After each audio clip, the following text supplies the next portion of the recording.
నమస్తే వ్యూయర్స్, నేను Sahasra. Welcome back to our channel. So May 13 ఎన్నికలు ప్రశాంతంగా జరిగాయి అనుకున్న టైంలో కొన్ని సంఘటనలు అయితే కొన్ని ప్రాంతాల్లో అయితే జరుగుతూ ఉన్నాయి. సో దాడులు కానీ, బాంబులు వేయడం కానీ, మాచర్లలో కొన్ని అవాంఛిత ఘటనలు ఇవన్నీ జరగడానికి కారణం ఏంటి? ఓడిపోతామని ఇవన్నీ చేస్తున్నారా? అసలు ఏం జరుగుతుంది? మరోవైపు లండన్కి ప్రయాణం అవుతున్నారు. ఇటువంటి సంఘటనలు జరిగినప్పుడు సిఎస్కి కానీ, డీజీపీకి కానీ ఈసీ వాటికి ఆన్సర్ ఇవ్వమని చెప్పి కూడా ఒకసారి వాళ్ళని వార్నింగ్ ఇవ్వడం జరుగుతూ ఉంది. వీళ్ళిద్దరిని ఢిల్లీకి కూడా పంపిస్తున్నారని వార్తలు వస్తున్నాయి. మరి ఇటువంటి అంశాల మీద మనతో పాటు ఉన్నారు పొలిటికల్ అనలిస్ట్ మధుసూదన్ రెడ్డి గారు. ఆయన అడిగి తెలుసుకుందాం. నమస్తే సార్. నమస్తే అమ్మా. సార్, ఎలా అనిపించింది ఏపీ ఎన్నికలు చూసిన తర్వాత? మీ అభిప్రాయం ఏంటి అసలు? ఏపీ ఎన్నికలు ఈసారి ఏం జరిగిందంటమ్మా, భారతదేశంలో ఎలక్షన్లు ఎన్నో చూశాను. నాకున్న అనుభవం చెప్తున్నాను. నేను 94 ఎలక్షన్లప్పటి నుంచి ఇప్పటి వరకు ఈ 30 ఏళ్ల ఎలక్షన్ల పరంపరలో ఇంత ప్రజాస్వామ్యమైనటువంటి ఒక చీమల దండులాగా ఓటర్లు పోయి ఓటేయటం నేను ఎప్పుడు చూడలేదు.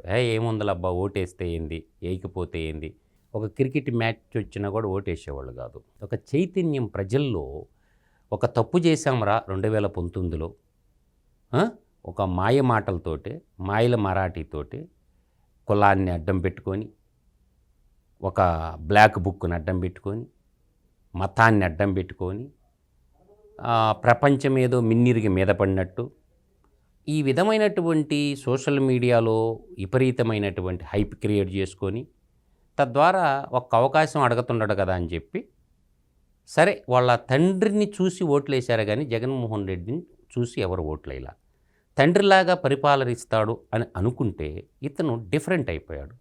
ఒక్కసారి ఎలక్ట్ అయిన తర్వాత ఇంట్లో కూర్చోవటం, ఆ ఇంట్లో కూర్చొని అటు వాళ్ళ పార్టీ కార్యకర్తలకు కానీ, సామాన్య ప్రజలకు కానీ అందుబాటులో లేకుండా ఒక నియంతృత్వాన్ని, ఒక ప్రైవేటు సైన్యాన్ని ఏర్పాటు చేసుకొని తన యొక్క రాజరిక పోకడలతో ప్రజల్ని, పోలీసు వ్యవస్థని తన గుప్పెట్లో పెట్టుకొని, హోంశాఖ మంత్రులు ఉన్నా కూడా డమ్మీలుగా చేసుకొని, వాళ్ళు హోంశాఖ పేరుకే హోంశాఖ కానీ పవర్ అంతా కూడా తాడేపల్లి పాలేరు సజ్జల రామకృష్ణారెడ్డి చేతిలో పెట్టుకొని ప్రజల్ని ప్రశ్నించే గొంతుల్ని, ప్రభుత్వ ఎంప్లాయీని, అన్ని సంపన్న వర్గాల అన్ని వర్గాలని కూడా అణిచివేత తన కాలి చెప్పు కింద పెట్టి పరిపాలన చేయాలన్నటువంటి ప్రజాస్వామ్య వ్యవస్థ అనేటువంటిది మర్చిపోయి జగన్మోహన్ రెడ్డి నియంతృత్వాన్ని ప్రదర్శించిన మాట వాస్తవం.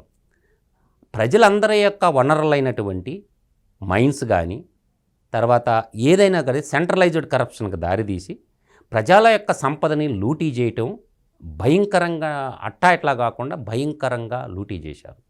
నేను అంటుండేది ఏంటంటే, ప్రజాస్వామ్యం అంటే 2 వర్గాలు కాదు. ఈరోజు యుద్ధం అంటే ప్రజాస్వామ్యంలో యుద్ధాలు ఉండవు. ప్రజాస్వామ్యము చాలా గొప్పది. అవును, ప్రజాస్వామ్యంలో మీరు అన్నట్టు యుద్ధాలు కానీ, నియంత్రణ పాలన కానీ ఏది ఉండదు. అయినా కూడా ఎన్నికల తర్వాత ఈ దాడుల్ని ఏ విధంగా చూడాలంటారు మరి? అంటే ఇదేనమ్మా, మనం ఓడిపోతున్నప్పుడు ఏం జరగద్దంటే, ప్రెస్టేజ్లో ఏంటంటే అది సమిధులయ్యేది కూడా ఎవరంటే అమ్మ, ఎస్సీ, ఎస్టీ, బీసీ, మైనారిటీ వర్గాలకు సంబంధించిన బడుగు బలహీన వర్గాలే సమిధులవుతారు కానీ తప్ప ఆ పెట్టుబడిదారి వర్గం కానీ, కాంట్రాక్టర్ వర్గం కానీ, ఆ ఎమ్మెల్యేలు వాళ్ళ పిల్లలు ఎవరు బలిగారు. ఆడ బలయ్యేది కూడా ఎవరంటే సామాన్యులు. వాళ్ళకి మందు దాగి ఆ మొత్తులో ఏం చేస్తున్నారో తెలియక ఒక నాయకుడు ఎమ్మెల్యేలాగా, ఒక గొర్రెల్లాగా పోవడం. తన ద్వారా ఏంటంటే పిల్లలు ఉంటారు, మన కుటుంబం ఉంటుంది, కేసుల్లో ఇరుక్కుంటే చిన్న భిన్నమైపోతాయి జీవితాలనే ఆలోచన లేకుండా, ఒక నాయకుడి కోసం కాదు, మనం మన నియోజకవర్గం కోసం, మన డెవలప్మెంట్ కోసం, మన రాష్ట్రం కోసం, మన దేశం కోసం యుద్ధం చేస్తే తప్పు లేదమ్మా. ఒక వ్యక్తి కోసం ఇచ్చలవిడిగా చంపుకోవాల్సినటువంటి మానవత్వాన్ని పూర్తిగా వదిలేసి, మంచితనాన్ని మంట గెలిపేసి, కుల ప్రాతిపదికన, మత ప్రాతిపదికన చీలిపోయి వర్గ ప్రాతిపదికన తీసి ఎవరి వర్గాలని సంక్షేమించడం. వాడు చేసిన దోపిడీలో ఎమ్మెల్యేలు ఈ కుటుంబాలు ఇవాళ జైల్లో పోయి ఉంటే, ఇప్పుడే చెప్తున్నాడు సిఎస్ గారు, చీఫ్ ఎలక్షన్ ఆఫీసరు, తప్పు చేసిన ప్రతి వాడిని జైల్లో పెట్టేస్తాం అని చెప్తున్నారు. జైల్లో పెట్టి తిండి పెట్టేదానికంటే కాల్చి పారేయాలి. అంటే సంఘ విద్రోహ శక్తులు ఎవరినైనా సరే వాళ్ళని జైల్లో పెట్టి మళ్ళీ వాడికి మేపేటి సొమ్ము అవుతామ్మా.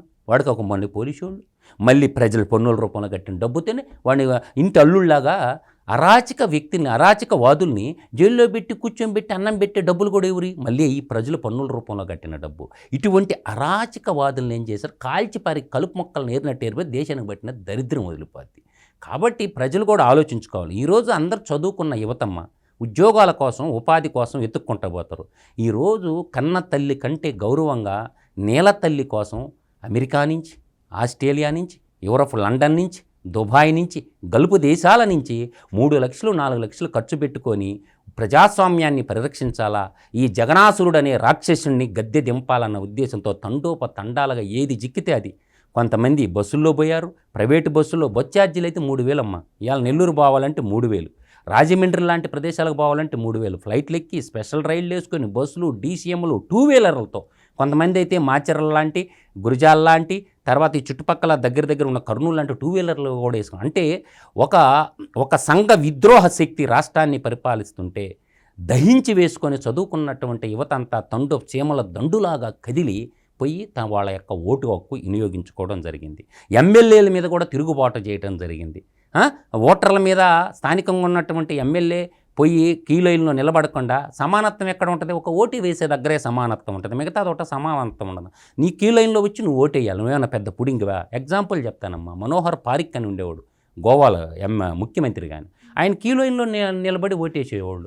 నువ్వు ఎమ్మెల్యే అయితే ఉడుకురా గొప్ప. ఆ మాట అడిగినందుకు సామాన్యుల మీద దాడులు చేశారు, సామాన్యులు కొట్టారు. రిటర్న్ కొట్టినందుకు కొన్ని పత్రికలు, ముఖ్యంగా సాక్షి పత్రిక అయితే ఎమ్మెల్యే మీద దాడి చేసిన దాష్టికం కేవలం చంద్రబాబు నాయుడు రెచ్చగొట్టి చేయిస్తున్నారు అన్నట్టు చెప్పడం. సాక్షి కాదు, పాడు కదమ్మా, అది అవినీతి విషపుత్రిక.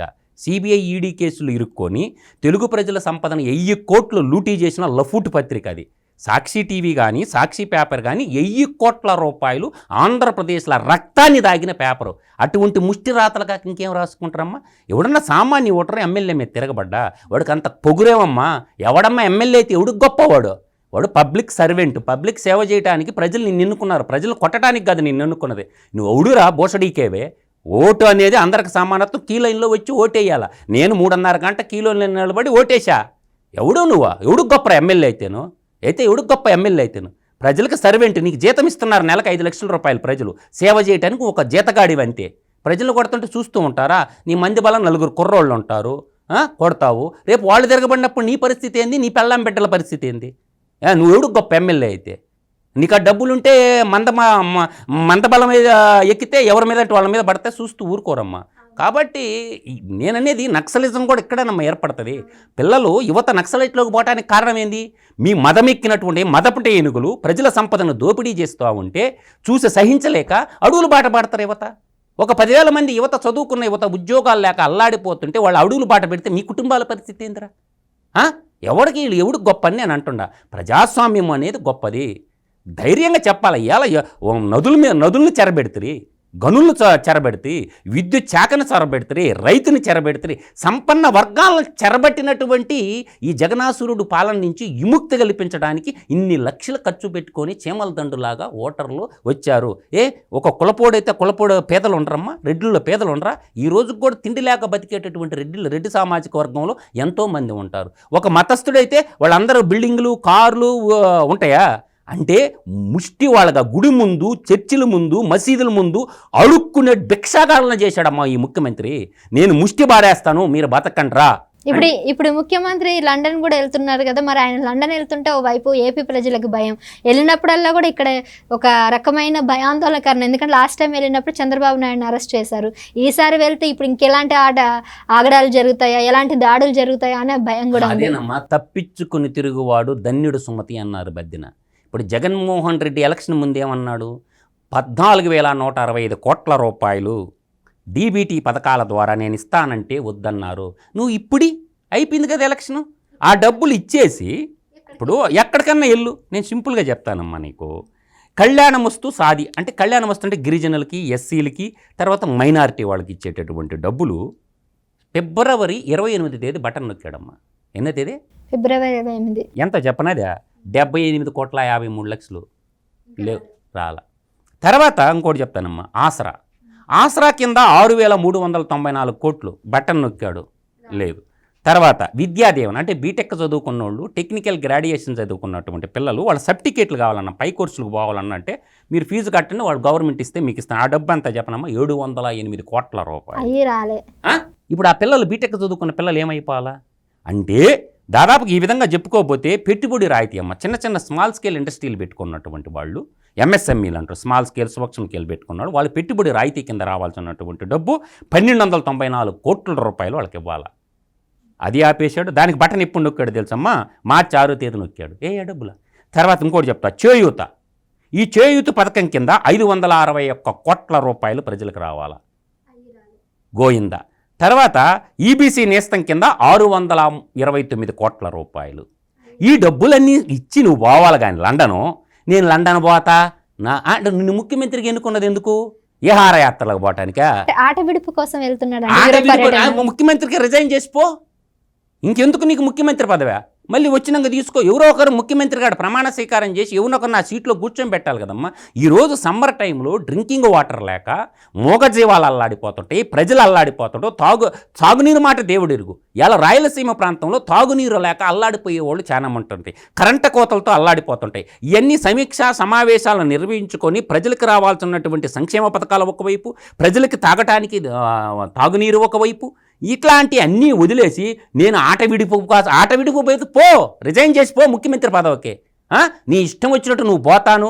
ఇలా వర్షాలు పడక సమ్మర్ ఇలా కరెంటు కోతలతో ప్రజలు అల్లాడిపోతూ ఉంటే అవన్నీ సమీక్షించుకోకుండా, తర్వాత ఎకనామిక్స్ని సమీక్షించుకోకుండా ఈ విధంగా చేసినటువంటి ఇటువంటి దుర్మార్గమైనటువంటి సిబిఐ వాళ్ళు ఏం చేయాలమ్మా? 14,165 కోట్ల రూపాయలకి నువ్వు లెక్క చెప్పి పొమ్మని చెప్పాలా. తక్షణము చీఫ్ సెక్రటరీని ఆర్థిక శాఖ ముఖ్య కార్యదర్శిని అరెస్ట్ చేసి జైల్లో వేయాలమ్మా.